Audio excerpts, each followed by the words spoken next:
할렐루야. 우리가 보통 5월은 가정의 달이라고 우리가 흔히 말하는데요. 6월은 호국의 달이라고 이렇게 말을 하곤 합니다. 지난 6일은 현충일이었습니다. 또 25일은 6.25 전쟁 또 기념일이죠. 참 나라를 위해서 헌신하신 분들, 또 그 이전에 일제시대에 이렇게 애국하셨고 또 6.25 동란에 참석하셨던 분들, 여러 모양의 우리 애국자들, 나라가 잘 사니까 또 그들과 그들의 후손들을 국가에서 잘 이렇게 예우하는 것을 보면 참 감사한 마음이 듭니다. 우리 제 주변에도 우리 친구 선교사는 아버지가 6.25 전쟁 때 참여했다고 굉장히 혜택을 많이 받더라고요. 그래서 부러운 마음이 들고, 왜 우리 아버지는 6.25 때 군대를 안 가셨나 그런 생각도 들었습니다. 또 우리 선배 중에 한 분은 장교로 근무하다 오셨는데 소령제대를 했어요. 소령제대하면 연금이나 이런 게 없거든요.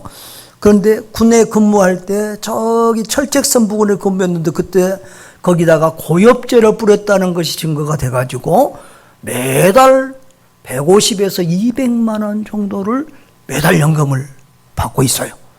그리고 병원에도 무료 혜택을 받고 군대 PX도 마음껏 이용하고, 그래서 야, 나도 그쪽 근무했으면 좋았을 텐데 그런 생각도 했습니다. 아무튼 이렇게 참 국가에 대해서 애국한 분들도 나라에서 이렇게 대우를 잘 하는데, 자, 국가에 이렇게 애국한 사람, 애국하다가 돌아가신 분을 뭐라고 그러죠? 순국이라고 그러죠. 순국. 그리고 또 맡은 일에 충성하다가 뭐 경찰이나 또 소방관이나 이런 분들 이렇게 공적인 좋은 일에 헌신하다가 돌아가신 분들을 순직자라고 이렇게 말을 합니다. 지난번에 우리 이상석 선교사 장례식 할 때 우리 선교부에서 순직했다고 이런 말을 쓰더라고요. 근데 순교라고 붙이기는 조금 애매한데, 그러나 이렇게 좋은 일을 또 주의 일에 헌신하다가 이렇게 돌아가신 분을 예우하느라고 순직자라는 이런 표현을 또 한 것 같습니다. 아무튼 이렇게 순교자 기념주일이 있어서 1년에 한 번이라도 좀 주님의 나라를 위해서 헌신하고 목숨 바친 분들을 생각하고 또 그들의 믿음을 보면서 또 도전을 받는 이런 귀한 시간이 있어서 감사합니다. 제가 신학을 처음에 시작했던 80년대 초에만 해도 늘 순교자에 대한 그런 설교나 교육이나 또 우리가 기도할 때도 순교자가 되게 하소서 뭐 그런 기도들이 많았는데, 요즘은 뭐 순교 순자가 아니라 십자가를 말하기도 어려운 그런 시대를 우리가 맞이하면서 참 우리 한국은 빨리 변한다 그런 생각이 듭니다.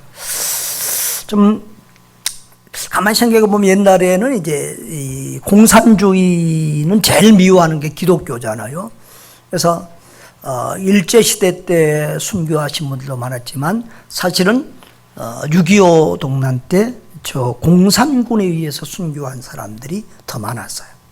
그래서 우리는 늘 옛날에는 또 다시 전쟁이 일어나면 저 북한 공산당에 의해서 우리 기독교인들은 가장 먼저 죽는다, 이런 어떤 생각을 늘 가지고 있어서 그것에 대해서 나는 어떻게 그들이 와서 죽이면 어떻게 믿음을 지키고 죽을까, 이런 생각들을 하면서 살았던 것 같아요. 그런데 이제 우리나라와 북한의 경제적인 격차가 너무 크니까 우리 한국이 40배 이상을 잘 살아요. 그러니까 전쟁이 게임이 안 된다고 생각하니까 요즘은 이제 우리가 좀 북에서 뭘 싸고 뭘 해도 이거 뭐 우리는 그냥 끄떡도 안 하고 이렇게 지나가고, 오히려 이제 뭘 하면 북한이 걱정보다도 남남 갈등이, 우리끼리가 갈등하는 게 오히려 더 좀 혼란스러운 그런 상황입니다.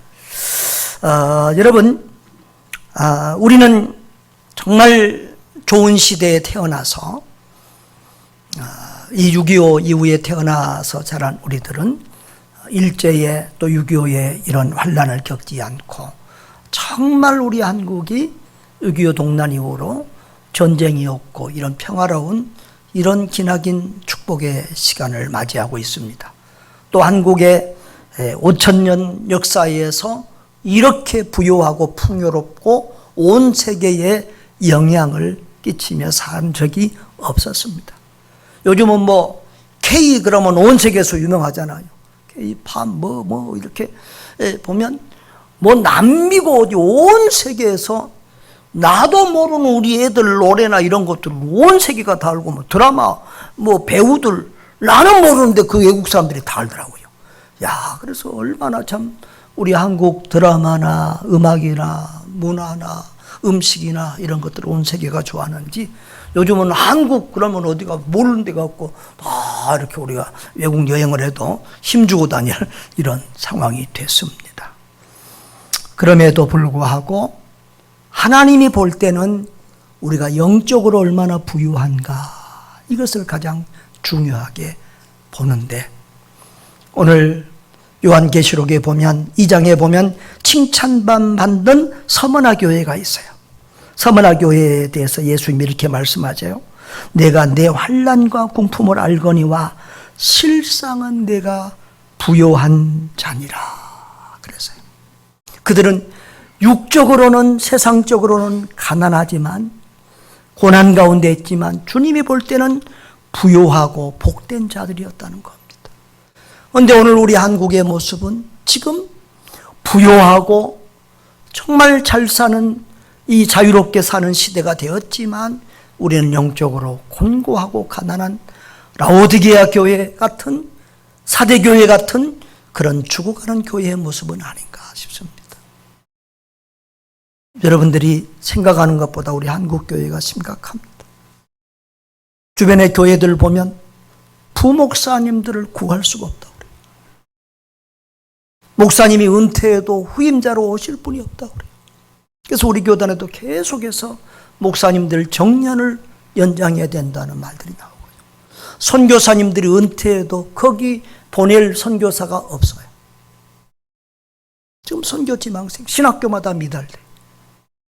우리 교단만 그랬더니 어떻게 다른 교단 친구 어제 통화했는데 거기도 지금 그런 똑같은 상황이어서 지금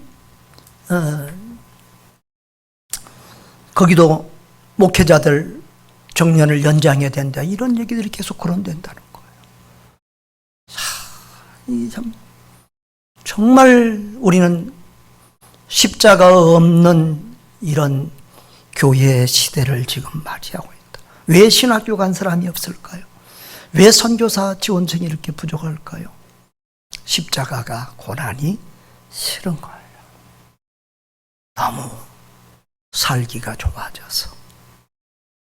그런데 저는 이럴 때야말로 정말 진실한 그리스도인은 좁은 길로 가야 되고 어려운 길로 가야 되고 남이 가지 않는 길로 가야 된다고 생각을 해요. 정말 이런 때야말로 하나님 앞에 헌신된 그리스도인이 필요합니다. 여러분, 기독교의 역사는 순교의 역사입니다. 교부 터툴리아는 순교자의 피는 교회의 초석이 된다 그랬습니다. 한번 같이 읽어볼까요? 순교자의 피는 교회의 초석이 된다. 그렇습니다. 예수님도 십자가에 죽으셨죠. 예수님의 제자 12제자가 다 십자가에 죽으셨어요. 오늘 요한계시록을 기록한 사도 요한만 살아남았는데 나중에 말씀드리겠습니다만 알고 보면 사도 요한도 순교자지요. 또 그 사도들 12사도들의 제자들을 교부라고 하는데 교부들도 거의 순교했습니다.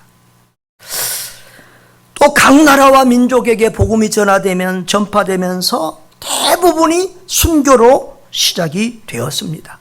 우리나라도 1866년에 첫 번째 선교사가 왔는데 영국 선교사 토마스 선교사가 대동강변에서 목이 잘려서 죽었죠.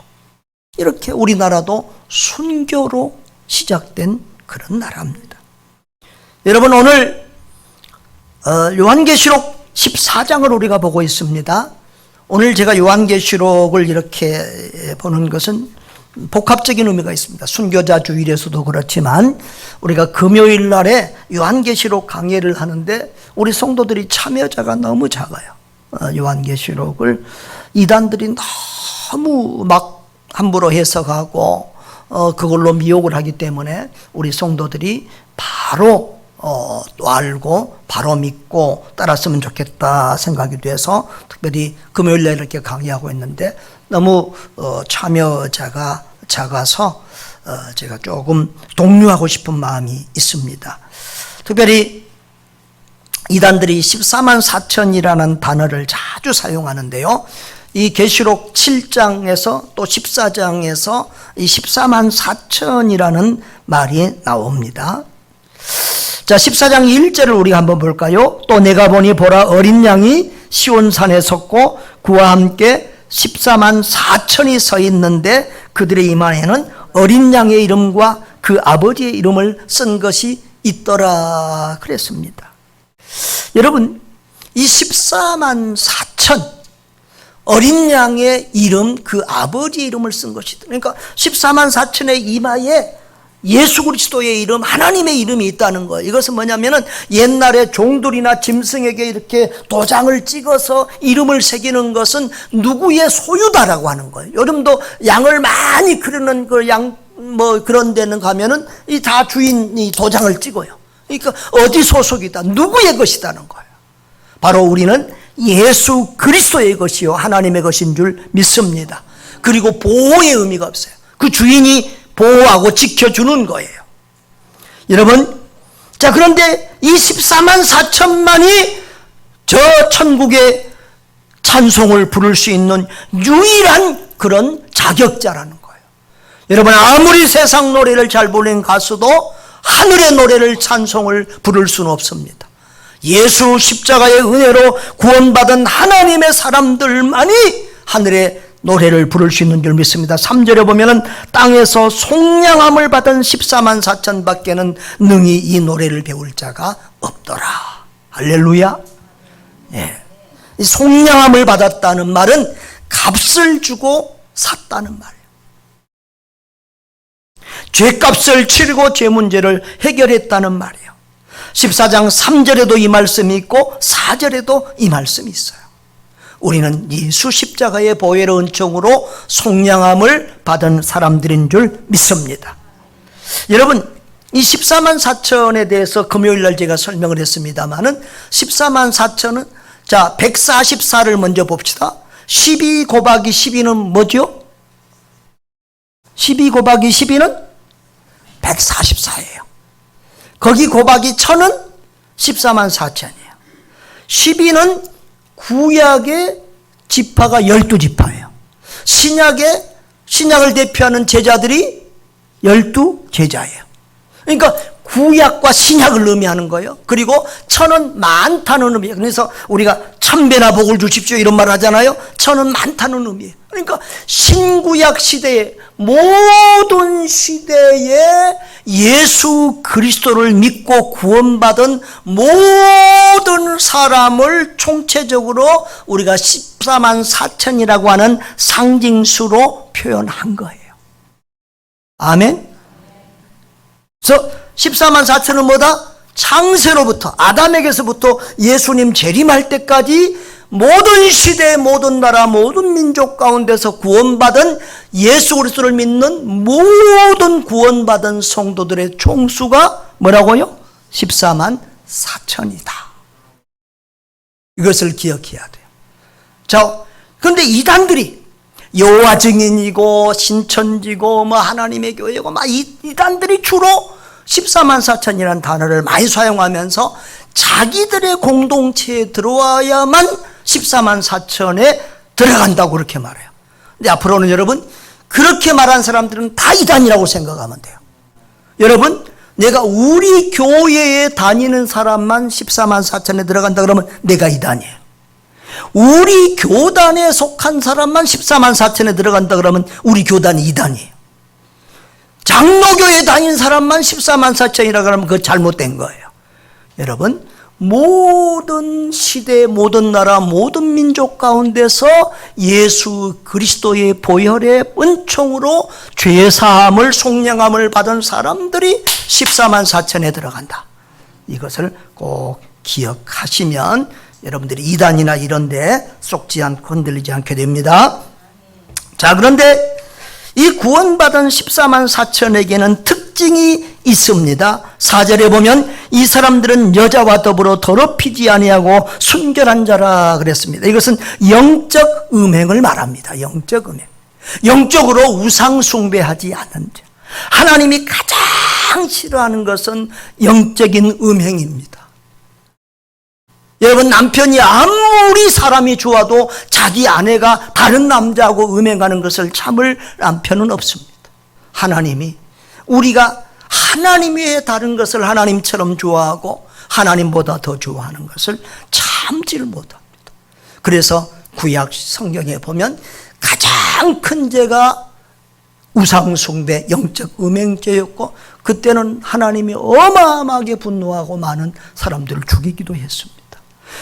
북이스라엘이 망한 것도 그것 때문에 망했고 남유다가 망한 것도 우상숭배와 영적 음행 때문에 망했습니다. 여러분, 우리가 오늘 우상을 놓고 예배하고 섬기지는 않지만 하나님보다 더 사랑하는 것이 있으면 그것이 영적 간음이라는 것을 기억하시기를 바랍니다. 하나님보다 돈을 더 좋아하는 것은 영적인 간음입니다. 하나님보다 세상 것을 더 좋아하는 것은 영적인 간음입니다.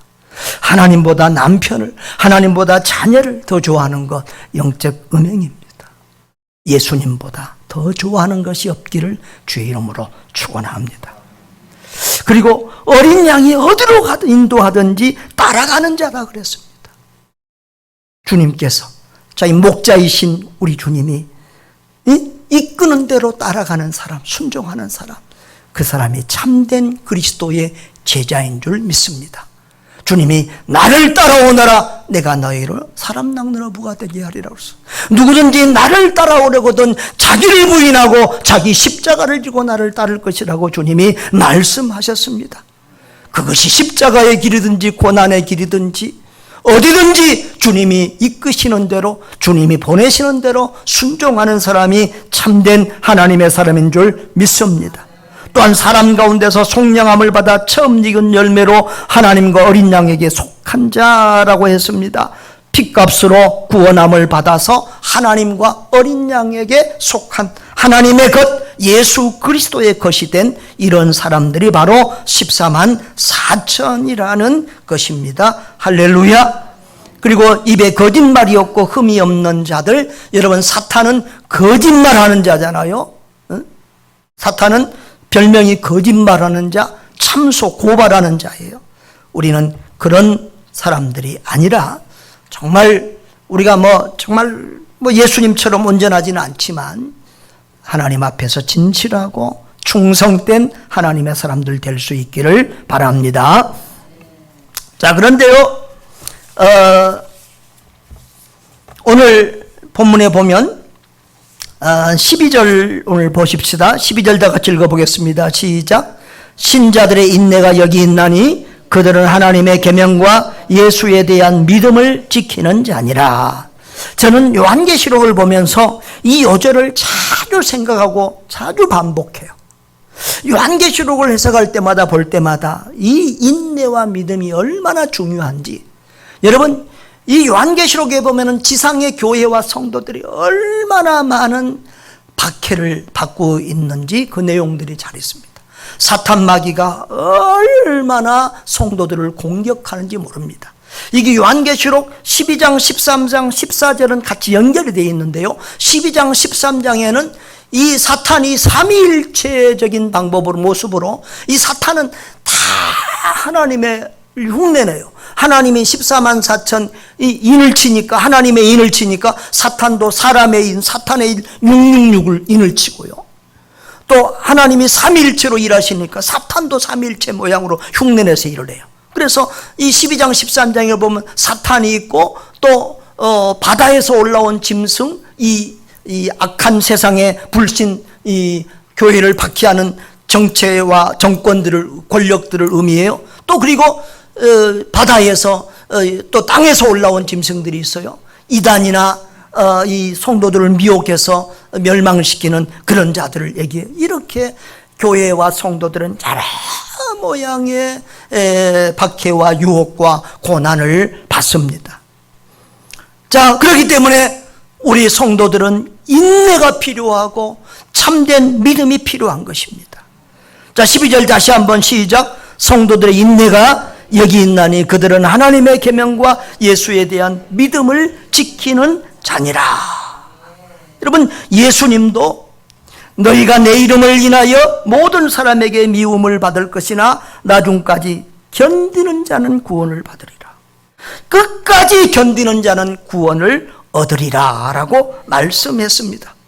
여러분, 인내가 있어야 믿음도 가질 수 있어요. 거의 99%의 성도는 믿고 교회 나오지 않고 교회 다니면서 믿음이 생겨요. 그런데 처음에 교회 나오면 재미가 없어요. 남들이 주기도문 해도 잘 멀뚱멀뚱하고 사도신경을 해도 저거 뭐 하는 것인가 싶고 찬송도 모르고 성경도 남들은 편데 못 찾으니까 창피하고 하여튼 재미가 없습니다. 그런데 그 기간을 지나야, 인내하면서 지나야 믿음이 생겨요. 예수 그리스도가 나의 구주로 나의 하나님으로 믿어지고 삼위일체가 믿어지고 예수님이 내 때문에 십자가에 죽으셨다는 사실이 믿어지고 눈에서 눈물이 나고 구원의 감격과 기쁨이 용솟음치는 거예요. 내 마음에 천국이 이루어지는 거예요. 인내할 때 이런 믿음이 생겨요. 그리고 인내하지 않으면 이 믿음을 지킬 수가 없어요. 믿음이 이렇게 변질돼요. 그리고 인내하지 않으면 천국까지 갈 수가 없어요. 그래서 인내하는 것과 이 믿음은 정말 중요하다는 거예요. 정말 신앙생활을 해보면 주변에서 얼마나 많은 사람들이 교회 다니다가 쉬는지 모릅니다. 교회 나왔다가 끝까지 믿음 지키는 사람들 많지 않아요. 사탄은 두 가지의 전략을 우리에게 펴옵니다. 첫째로는 믿지 마라. 못 믿게 합니다. 사탄은 우리에게 예수를 못 믿도록 각양의 방해를 합니다. 근데 믿으면, 끝까지 교회를 다니면, 그래 다니되 그러면 그냥 왔다리 갔다리 그냥 이름만 걸치고 그냥 하나님 나라 운동에 전도하고 선교하는데 교회 일에 도움도 되지 말고 그냥 이름만 걸고 다녀. 이런 식으로, 그러니까 구원을 방해하고 또 하나님 앞에 가서 칭찬받고 상을 받는 것을 방해하는 두 가지의 전략을 펴옵니다. 거기에 속임당하지 않기를 주의 이름으로 축복합니다. 인내와 믿음을 굳건히 붙드시기를 주의 이름으로 축복합니다. 또한 여기 14절에 보면 13절에 주 안에서 죽는 자들은 복이 있도다 그랬습니다. 이것은 우리가 장례식장에서 가끔 이 말씀으로 설교를 들을 때가 있습니다. 자, 13절을 다 같이 읽어보겠습니다. 또 내가 들으니 하늘에서 음성이 나서 이르되 기록하라. 지금 이후로 주 안에서 죽는 자들은 복이 있도다 하시매 성령이 이르시되 그러하다. 그들이 수고를 거치고 쉬리니 이는 그들의 행한 일이 따름이라 하시더라 그랬습니다. 주 안에서 죽는 자들은 복이 있도다 그랬어요. 여러분, 왜 주 안에서 죽는 사람들이 복이 있을까요? 주 안에서 죽는 사람들, 이 사람들이 어떤 사람을 말할까요? 자, 첫째로는 순교자를 의미합니다. 순교자입니다. 여러분, 오늘 우리는 순교자라는 말과 의미가 별로 실감이 나지 않습니다. 그런데 그것이 지금 현재 온 세상의 모습이라고 생각하면 안 됩니다. 선진국이나 일부의 나라들이 예수 믿는다고 박해가 없는 것이지 대부분의 나라들은 예수 믿는 것 때문에 많은 박해를 받습니다. 북한, 세계에서 제일 박해를 많이 하는 항상 부동의 1순위가 북한입니다. 그리고 이슬람 국가, 힌두 국가, 불교 국가 이런 데는 엄청난 박해를 받게요. 이렇게 주일날 예배당에 불 지르고 폭탄 터뜨리고 이런 일들이 비일비재합니다. 1년이면 수천 명씩의 그리스도인이 박해를 받아서 또 죽임을 당하는 이런 고난 가운데 있습니다. 그래서 우리는 늘 우리가 평화롭기 때문에 온 세계가 이르라고 착각하지 마시고 늘 고난받는 선교지에 그 영혼들을 위해서 기도해야 될 줄 믿습니다. 저 북한 땅에는 수많은 지하교회들이 있습니다. 숨죽여서 숨어서 기도하는 예배하는 교회들이 엄청 많습니다. 그들을 위해서 늘 기도할 수 있기를 바랍니다. 자, 그런데 여러분, 기독교는 사실은 처음부터 순교로 시작했고 계속 순교의 피 가운데 오늘날까지 왔어요. 앞으로도 그래야 할 것입니다. 오늘 이 요한계시록은 어찌 보면 에베소 교회에 보내는 편지. 에베소 교회가 모교의 어머니 교회고 그 주변에 있는 이 교회들이 이제 이 요한계시록을 이렇게 회람하면서 보는 거예요. 요즘 우리가 성경이 많으니까 다른 교회도 똑같이 다 성경 가지고 있잖아요. 어디 보세요 그러면 끝이야. 그런데 그 당시에는 이 손으로 기록할 때니까 이걸 이쪽 교회에서 보고 또 다른 교회로 또 서문화 교회로 보고 또 저렇게 모여서 보고 이런 식으로 많은 교회들이 이렇게 회람해서 그 당시에는 이제 성경을 보곤 합니다. 여러분, 요한계시록을 기록한 사람이 누구죠? 요한 사도입니다. 근데 요한 사도가 어떤 과정에서 이 요한계시록을 기록하게? 요한계시록은 모든 성경 중에서 가장 늦게 기록된 책입니다. 96년도 정도에 이렇게 AD 96년도 서기, 그러니까 우리로 말하면 서기 주후죠. 96년 정도에 기록이 됐는데요. 그때는 이미 사도들은 지금 다 사망하고 지금 요한만 살아있을 때도 요한도 지금 90살이 넘은 이런 나이입니다. 근데 요한이 지금 반모섬이라고 하는 저 지중해 한 섬에 유배 가서 기록한 것이 요한계시록이잖아요. 근데 그 에베소 교회를 목회하던 그가 유배를 가게 됐는데요. 에베소 교회는 원래 사도 바울이 이렇게 2차 전도 여행 때 이제 거기를 개척하기 위해서 그 아굴라와 브리스길라 집사님을 거기다 남겨놓고 왔고 3차 전도 여행 때 거기 가서 2년이나 머물면서 에베소 교회를 세웠는데 에베소는 이 아뎀이라고 하는 신전이 세계적인 7대 불가사의에 해당하는 어마어마하게 큰 여신 신전이 있어요. 그래서 박해를 엄청 많이 받았어요. 그런데 이제 바울이 다른 곳으로 가면서 제자 티모데를 에베소 교회에 목회하도록 이렇게 두었습니다. 그런데 5월달이면 이 아데미 신전에서 이렇게 큰 제사를 드립니다. 이 아데미 신전이 얼마나 큰지 길이만 130m예요. 기둥이 127개예요. 그래서 불가사의라고 하는 것이 어떻게 산 꼭대기에 저렇게 큰 성전을 옛날에 지었냐는 거예요. 기둥만 해도 이렇게 이렇게 되는데 그런 성전이 거기에 있는 거예요. 그래서 옛날에 이렇게 우상들은 보면 여신 숭배가 많아요.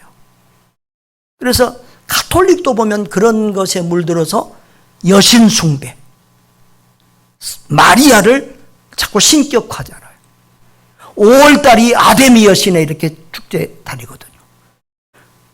가톨릭도 5월달이면 성모 성월이에요.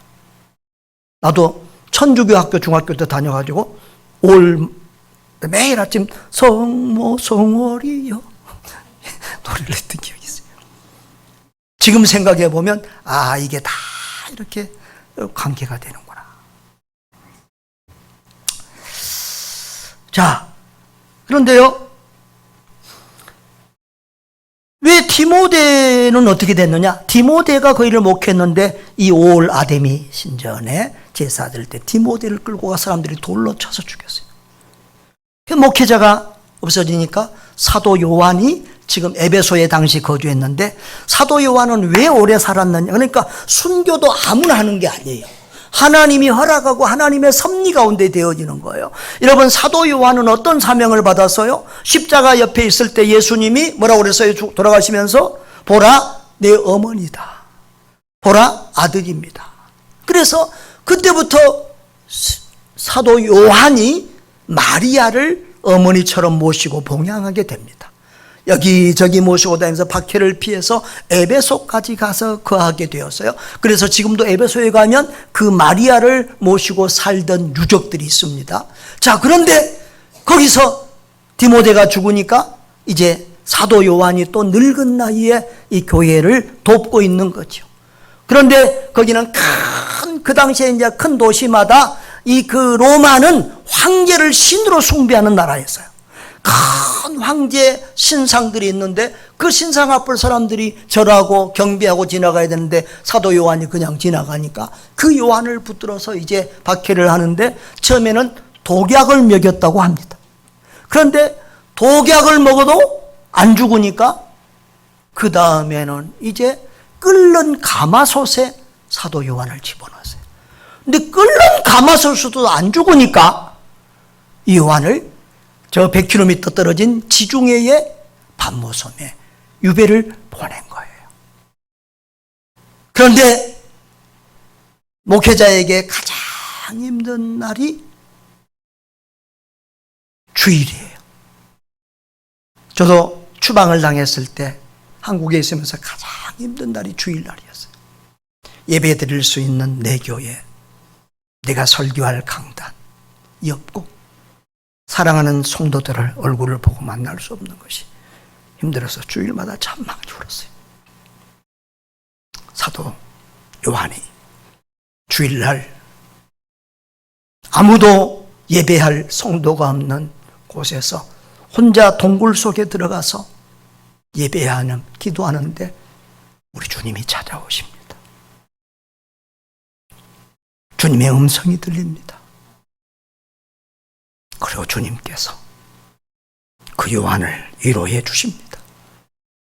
내가 너에게 말한 것을, 너가 본 것을 기록하여 그 너가 관리하는 걱정하는 7 교회에 보내라는 거예요. 여러분, 요한은 사실은 너무 심한 박해 때문에 어떻게 이 성도들이, 우리 교인들이 믿음을 지킬 수 있겠는가? 어떻게 교회가 살아남을 수 있겠는가? 얼마나 염려하고 눈물을 흘리며 기도했겠어요. 그런데 우리 주님이 오셔서 보여주는 것은 우리 주님께서 7별을 잡고, 7별은 누구냐면 그 7 교회의 지도자들이요, 7 금초대 사이를 돌아다니면서 그 교회들을 관리하고 돌아보는 거예요. 그리고 그 7 교회의 실상을 정확하게 주님이 다 알고 계시는 거예요. 에베소 교회는 정말 믿음을 지키는 아름다운 교회인데 첫사랑을 잃어먹었구나. 서머나 교회는 약하고 가난한 교회 같지만 정말 믿음을 지키는 순교자를 배출한 참믿음의 교회구나 칭찬만 하세요. 버가모 교회도 안디바라고 하는 순교자를 냈구나. 그러나 거기에는 또 이렇게 발람의 교훈을 따르는 자들이 있구나. 하나하나 교회의 모든 실상과 교회 성도들의 모습을 다 정확하게 파악하고 있는 주님의 음성을 보게 되고 주님께서 보여주는 수많은 환상을 기록하게 됩니다. 왜 요한계시록이 우리가 알 수 없는 단어와 숫자들을 많이 기록했냐 그러면 유배지에서 기록한 건데 이것이 검열을 통과해서 교회로 전달되려고 하면 일반 사람들이 모르는 용어로 기록을 했어야 돼요.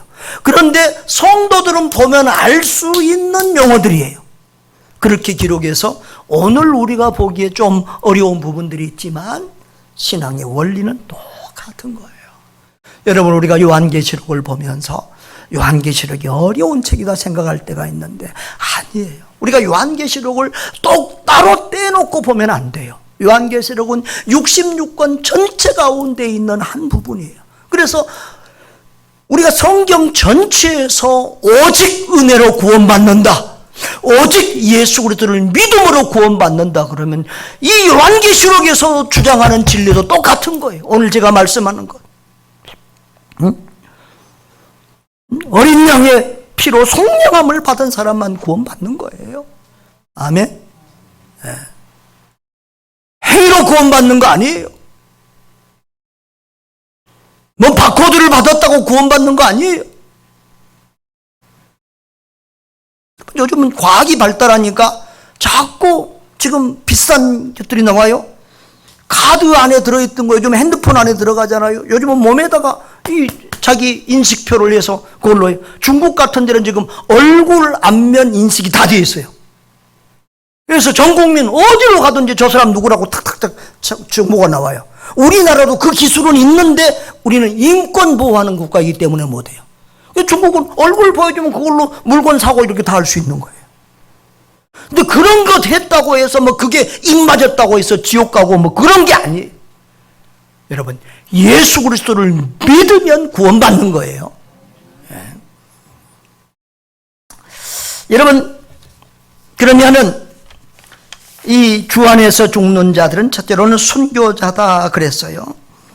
그래서 이런 순교자들을 계시록의 교회들은 내고, 그 당시에는 이렇게 예수 믿으면 감옥 가고 순교하는 것이 일상의 일이었어요.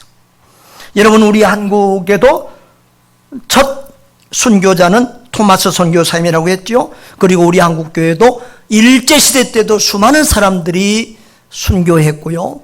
또 공산주의 때는 더 많은 사람들이 순교했어요.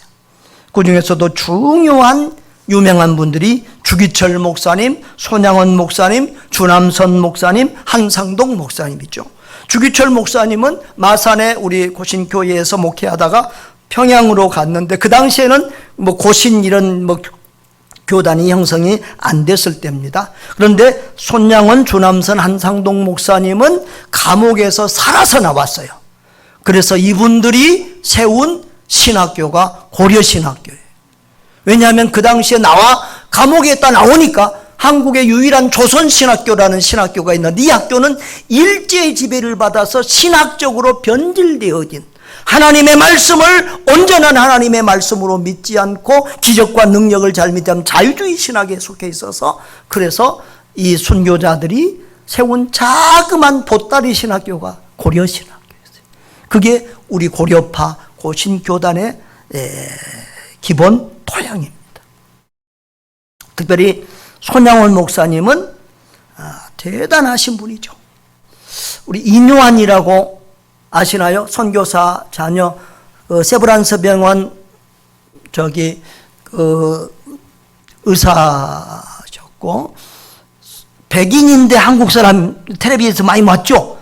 요즘은 정치도 하고 이러시는데, 이분이 TV에 나와서 하는 말 보면 그래요. 한국 사람들은 참 이상하다는 거예요. 이상하게 한국인들을 잘 존경 안 하고 외국인들만 위대하게 본다는 거예요.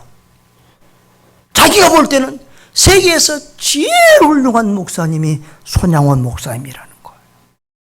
자기 두 아들을 죽인 원수를 아들 삼아서 기르고, 그리고 일제시대 때 감옥 갔다 오고, 6.25 동란 때 공산주의 순교당해서 죽은 손양원 목사야말로 온 세계 역사의 가장 훌륭한 목사입니다. 이렇게 그분은 높여요. 우리 젊은 애들이 요즘 그런 말 하죠. 누구 보조국이다. 뭐 BTS 보조국 같은 이런 표현들 쓰잖아요. 유명한 사람을 우리 가지고 있는 나라다. 근데 우리 한국 교회는 손양원 목사 보조교회인 줄 믿습니다. 사랑의 원자탄 우리 손양원 목사. 참 그래요. 이번에 색깔 순교라는 책을 잠시 이렇게 훑었는데요. 순교는 거듭난 자의 지향점이다 그랬어요. 정말 우리 거듭난 그리스도인의 최종 목표는 정말 순교적인 신앙이에요. 순교적인 신앙. 그리고 순교는 하나님의 섭리예요. 참 저는 왜 예수님의 제자들이 다 순교했을까? 그게 참 아이러니한데요.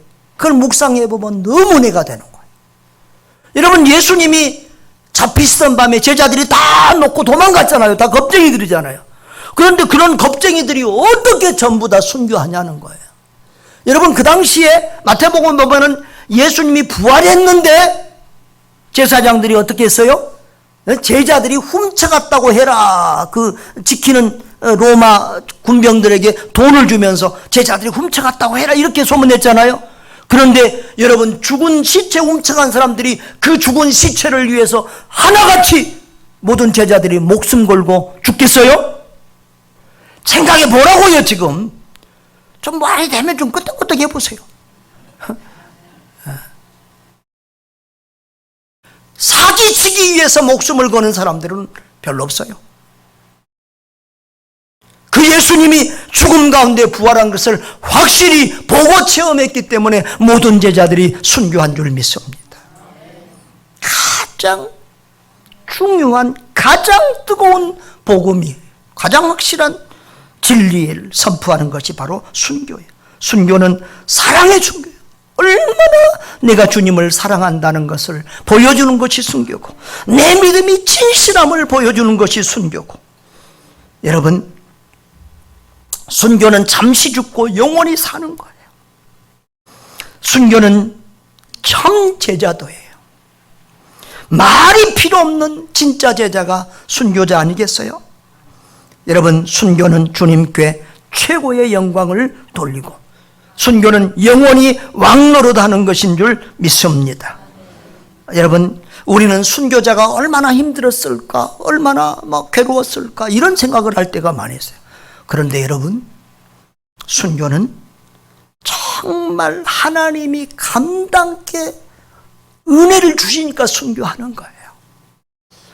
여러분, 사도행전에 보면은 제일 먼저 순교당한 사람이 스데반입니다. 근데 스데반 집사가 돌에 맞고 순교당할 때 얼굴이 해같이 빛났다 그랬어요. 여러분, 우리 주기철 목사님이 감옥에 계실 때 그 맞은편에 안희숙이라고 하는 처녀가 갇혀 있었어요. 나중에 이제 사모됩니다. 그래서 죽으면 죽으리라라고 하는 유명한 책을 썼죠. 그런데 그 사모님이 건너편에 있을 때 가끔 이렇게 주기철 목사님을 만나면 얼굴이 해같이 빛나도록 그런 간증을 했어요. 그분이 선 찬양이 내일 일은 난 몰라요죠. 시간이 됐지만 우리 한번 불러볼까요? 내일 일은 난 몰라요.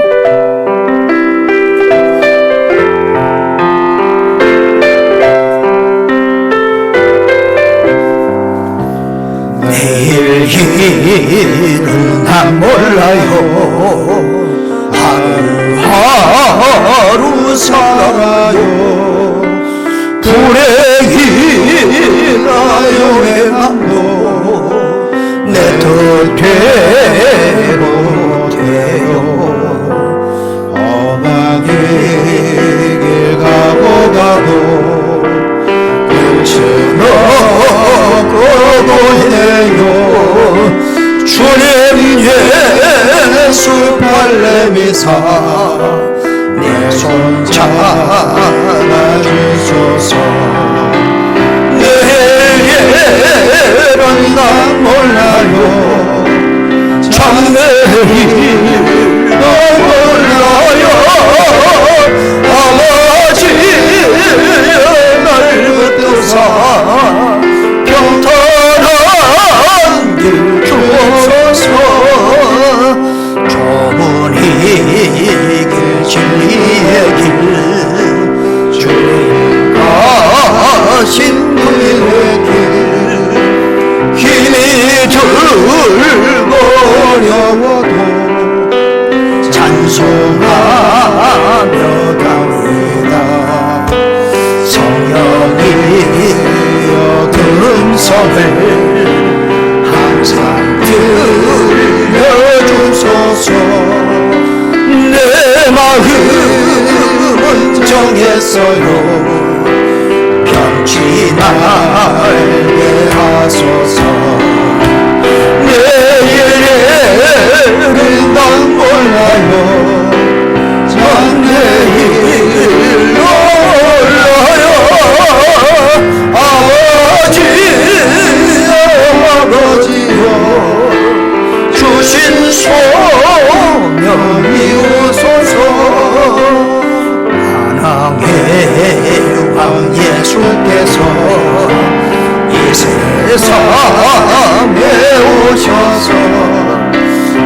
온 백성을 구속하기 창조주가 되시네.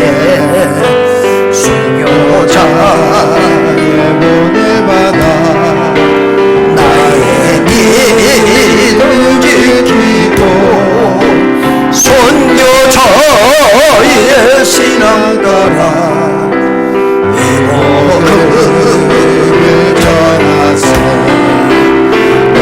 물과 같은 성령이여 내 마음에 항상 계셔.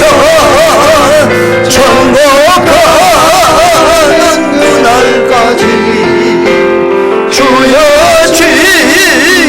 지켜주옵소서. 아멘. 순교는 자기 마음대로 할 수 있는 것이 아닙니다. 그러나 우리는 순교를 혹 못할지라도 순교자다운 순교적 신앙은 가지고 살아가야 될 줄 믿습니다. 살아도 주를 위해서, 죽어도 주를 위해서 죽을 수 있는 믿음의 용사들 되기를 바랍니다. 또한 죽는 자들이 복이 있다 그랬는데, 그 죽는 자는 모든 참된 신자를 포함하는 말입니다. 비록 순교자가 아닐지라도 우리의 그리스도인의 지상에서의 삶은 사탄 마귀와의 전투고, 세상 불신자들과의 전투고, 죄악과의 전투고, 우리를 공경하는 수많은 박해와 전투하며 우리는 인내하며 살아갑니다. 그래서 우리는 정말 끝까지 믿음을 지키는 것이 쉽지 않습니다. 그래서 모든 참된 신자, 천국까지 이루는 신자는 정말 믿음을 지킨 순교자적인 신앙을 가진 사람들인 줄 믿습니다. 그래서 모든 신자의 죽음은 주 안에서 복됩니다. 어릴 때 죽든, 나이 들어서 죽든, 건강하게 살다 죽든, 아파서 죽든, 사고로 죽든, 어떤 경우의 삶도 그리스도 안에서 죽어서 천국에 이르는 성도들은 복된 성도들인 줄 믿습니다. 왜 신자들의 죽음이 복된 것인가 하면, 신자들은 죽음을 통해서 수고를 그치고 쉬게 되기 때문에 그렇습니다. 그러하다 13절에 보면 그들이 수고를 그치고 쉬리니 그랬습니다. 이 지상에 참 나그네 인생길, 이 고난의 길, 모든 수고를 그치고 쉬게 되는 것, 천국에서 안식을 누리는 것이 우리가 참 천국이기 때문에 그것이 복된 죽음인 것이죠. 두 번째는 성도의 희생과 죽음은 많은 열매를 맺기 때문에 그래요. 요한복음 12장 24절에서 예수는 내가 진실로 진실로 너희에게 이르노니 한 알의 밀이 땅에 떨어져 죽지 아니하면 한 알 그대로 있고 죽으면 많은 열매를 맺느니라 라고 했어요. 예수님이 죽었기 때문에 인류가 구원받고 저와 여러분이 구원받은 줄 믿습니다. 많은 우리 신앙의 선배들이 순교하고 선교사들이 순교했기 때문에 오늘 우리가 이 복음을 받고 예수 믿고 구원받고 하나님의 백성이 된 줄 믿습니다. 그리고 순교는, 죽음은, 우리 신자들의 죽음이 복된 것은 죽음 이후에 천국과 상급이 있기 때문에 그렇습니다. 우리 주님은 계시록 2장 23절에서 내가 너희 각 사람의 행위대로 갚아주리라 그랬습니다. 22장 12절에는 보라 내가 속히 내가 줄 상이 내게 있어 각 사람에게 그 행한 대로 갚아주리라. 우리가 예수를 믿는 과정 속에서 한 모든 것들, 우리 계시록에 주님이 각 교회에만 아는 것이 아니라 통틀어서 아는 것이 아니라 그 교회에 있는 성도들 한 사람 한 사람을 다 세밀하게 아는 것처럼 우리 각 사람의 믿음과 헌신을 우리 주님이 낱낱이 알고 계십니다. 주님 앞에 서는 그날 주님이 각 사람의 믿음대로 수고한 대로 주님이 인정해 주시고 칭찬해 주시고 상을 주실 줄 믿습니다. 여러분, 우리는 장례식에서 이 말씀을 가끔 듣는데요, 정말 우리 그리스도인들은 장례식에서도 이 말씀을 가지고 소망을 받아야 됩니다. 우리가 죽는 것은 사실은 옆에 사람들이 마음이 아픈 거예요. 죽은 당사자는 복된 거예요. 올 연초에 우리가 이상석 선교사 소천했잖아요. 제게는 정말 큰 아픔이고 충격이었습니다. 도저히 믿을 수 없는 그런 일이었습니다. 사모님이 들어오시는데 공항에 나가면서 내가 무슨 말로 위로를 해야 될까 고민을 하면서 갔습니다. 그런데 사모님 의외로 얼굴이 밝았습니다. 오는데 차 안에서 나는 계속 울먹거리면서 얘기하는데 사모님은 평안하게 목사님, 우리 목사님 이 땅에서 너무 고생하셨는데 좋은 데 가셨는데 우리 편하게 보내드립시다. 그렇게 말씀을 했어요. 그래서 저는 그 말씀을 조금 믿기가 어려웠어요. 왜냐하면 많은 우리 남편 이런 사모님들 보면서 그분들의 마음이 막 요동치는 것을 제가 봤기 때문에 우리 사모님이 지금 이제 막 돌아가셔서 제정신이 아니라서 지금 저러지 조금 시간 지나면 또 울고 불고 뭐 아주 뭐 굉장할 거다 막 이렇게 생각하고 있었는데 꾸준하게 계속해서 그 마음을 유지하고 있는 것을 보면서 너무 감사하고 저도 마음이 빨리 치유가 될 수 있었어요. 사랑하는 여러분,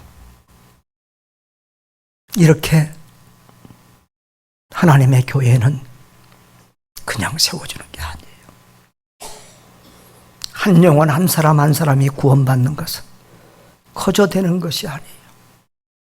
누군가가 헌신하고 누군가가 희생하고 누군가가 목숨 바쳐서 누군가가 구원받고 누군가가 살아나는 거예요. 사랑하는 성도 여러분, 기독교의 역사는 순교의 역사입니다. 구약도 순교고 신약도 순교고 교회의 역사도 순교고 선교의 역사도 순교입니다. 여러분, 세상 나라를 위해서 충성한 사람들은 국가에서 이렇게 여러 모양으로 대접해 주는데 하나님 나라의 순교자들은 아무것도 없는 것 같지만 우리 주님이 다 아시고 보시고 잠시만 상을 주는 것이 아니라 영원한 구원과 영원한 상을 주시고 대대로 복을 주시는 줄 믿습니다. 여러분, 우리는 주님을 속일 수가 없습니다. 주님은 모든 교회를 샅샅이 하시고 성도들 한 사람 한 사람을 샅샅이 다 알고 계셨습니다. 주님은 우리를 아시고 우리를 보십니다. 우리가 얼마나 주님을 진심으로 사랑하는지, 얼마나 구원받은 믿음과 감격 속에서 우리 주님을 진심으로 사랑하고 섬기고 있는지 다 알고 계십니다. 믿음대로, 충성한 대로, 헌신한 대로 우리 주님께서 영원한 상, 넘치는 상을 주실 줄 믿습니다.